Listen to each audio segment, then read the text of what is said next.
Sir, sino po sila, sir? Don De Dios po. Oh, sir Don, anong auto itong dala natin, boss? Sige po. Dala po natin dito 1982 na Mitsubishi Lancer GSR. GSR, ito mga ka-auto. Boss Don, syempre very curious sa mga ka-auto natin. Paano pa kayo nahilig sa pag-o-otche, boss? Sige po. Wala naman. Actually, itong variant ng kotse na to kasi ever since high school, nung magsimula yung enthusiasm natin sa kotse, ito na kasi yung madalas mo nakikita sa sakyan doon. Okay. At talagang gusto namin. Pero to, ano ba? Family car nila dati? Ano ba? Hindi naman. Nabili ko rin. Talagang sa sobrang enthusiast ka sa Lancer, boss, ito rin, binili mo na rin talaga yung gusto mo. Yes, nabili ko rin. Okay, yung well said. Kung nakaipon, nakabili. Okay. Marami nang iba to si Sir Don. Nakakapag-restore na ng Lancer daw mga ka-auto. Okay, Sir Don, syempre dito sa Auto Culture kailangan makita natin interior, exterior, tsaka engine bay. Okay lang, boss? Okay lang, pwede okay na. Okay, so tara, check na natin.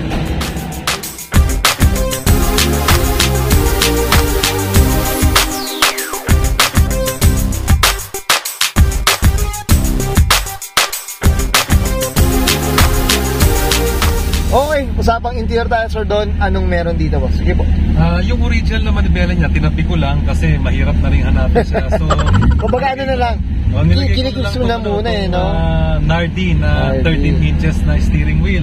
Okay. Kasi talagang yun din naman yung same period niya, early 80s and 90s. Kumbaga period correct din, boss. Period correct period siya. Correct, yan, boss. And then most, talagang stock lang yung ginamit natin. Pati yung mapping, kailangan period correct din siya.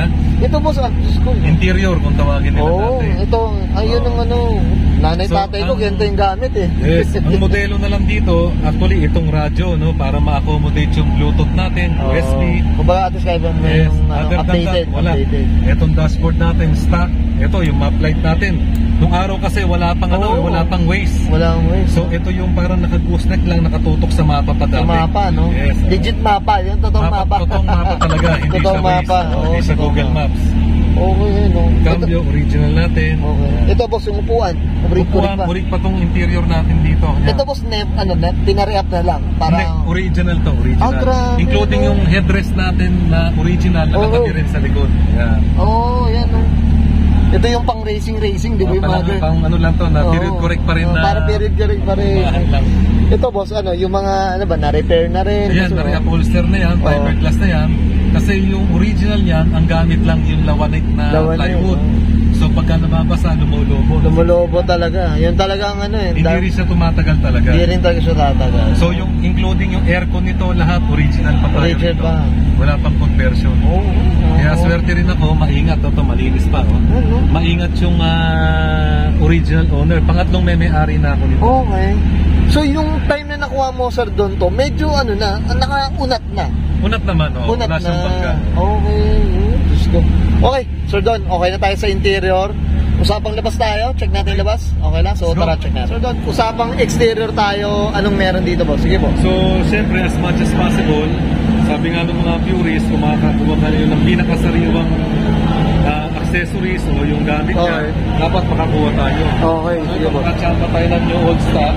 Ito kasi halos lahat naninilaw na eh. Itong fog lamps natin na originally pang GSR lang talaga meron yan. Pati tulad natin, itong clearance light natin, ito, brand new rin. Brand new? Saka itong grill natin, ito, nadaanan lang namin sa auto supply sa Marikina yan. And original paint pa siya. So, hindi pa siya nagagalaw. Siya, charcoal gray. Charcoal gray. Tapos pati itong clip na to, yan, napakahirap din hanapin yan. Clip niya. Ito yatang yung Lancer yata na plaka yata. Ito, brand new rin ito. Ano ba? Brand new kaya na rin. kung kakapain mo to, nandun pa yung ano niya, yung gas pack niya. Ay, tama. Ayan, mga ka-auto. Okay. So, yung plaka naman niya, ayan, may nagbigay lang din na Lancer Instructia. Sobra siya, urig yan, nagaling sa Lancer. Pang Lancer din nagaling talaga. kasa nung araw. Kasa nung araw, Boss, usapang kulay tayo, Sir Don. Anong kulay pala to, boss? Silver talaga, pero may kombinasyon siya na silver na yung number niya, no? Factory setting siya. Silver gray. Okay. Actually, ayaw nung, ang gusto kong kulay dyan, yung Hyper Silver ng Montero. Okay. Pero ayaw ni Kuya Danny Torres, yung nag-restore nito, gusto talaga is Factory original. Factory original. Iba rin talaga pag original na lang. Boss, mags naman natin yung Balik Vega. Okay, boss. Balik Vega na 15.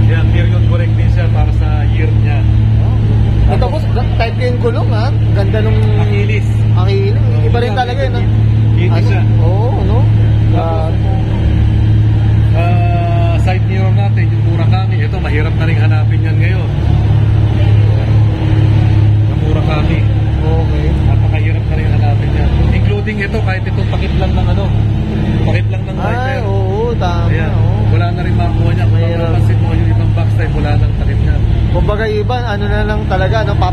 Fiberglass na lang or ano, whatever, Tapos no? blue glass. Okay.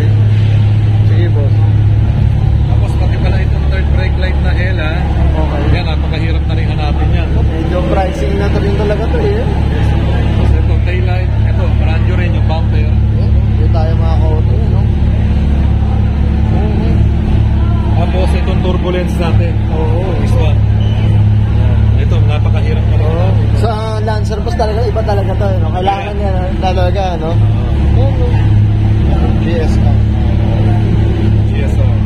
Kaya kung halos makikita mo rito lahat, puro GT tsaka SM. Okay. May nalaman tayo kay Boss. Mga kauto. Okay.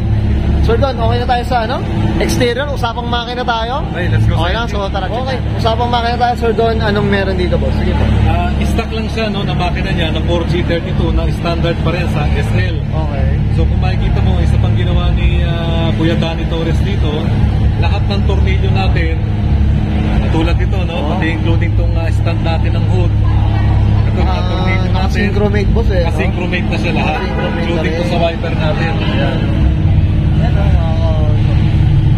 So, dapat ito, lahat ng cable nito, iwa-wire tack siya kung tawagin. Yan ang purist si Kuya Danny.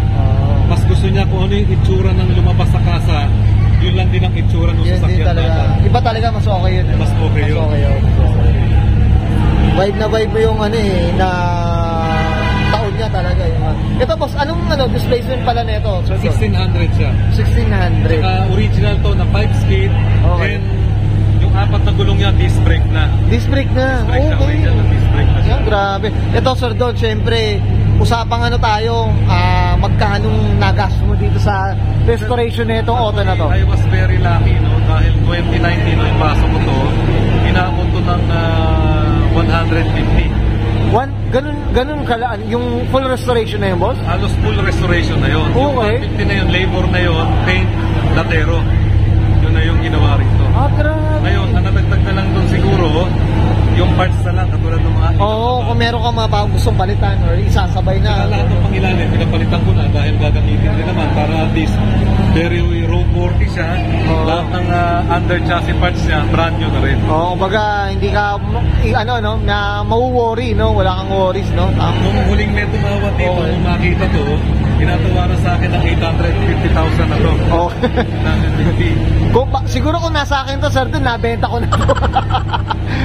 De, pero for keeps na tawag tayo dito, di ba, sir, no? For keeps na tayo dito. Kasi gusto ko rin ma-enjoy ng mga anak ko rin, di ba? Na yung panahon, boss, yung panahon.